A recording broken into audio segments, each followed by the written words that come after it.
حضرت موسیٰ علیہ السلام کو جن مخالف طاقتوں کا سامنا کرنا پڑا ان میں قارون کا نام بھی بہت مشہور ہے۔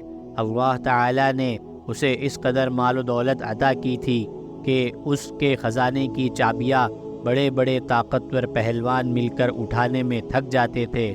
قارون دولت کے نشے میں اللہ کو بھول گیا اور بڑا مغرور ہو گیا تھا۔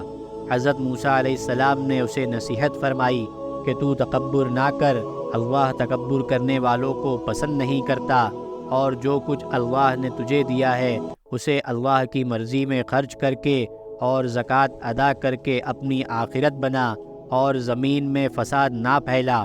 مگر قارون پر اس نصیحت کا کوئی اثر نہ پڑا اور وہ کہنے لگا کہ یہ دولت تو میں نے اپنی قوت بازو سے کمائی ہے، اس میں کسی کا حق نہیں۔ قارون کا غرور جب بہت بڑھ گیا اور حضرت موسیٰ علیہ السلام کو ذلیل کرنے کی سازشیں بھی کرنے لگا، تو ایک دن اللہ تعالیٰ نے اسے اس مال و دولت اور محل کے ساتھ زمین میں دھسا دیا۔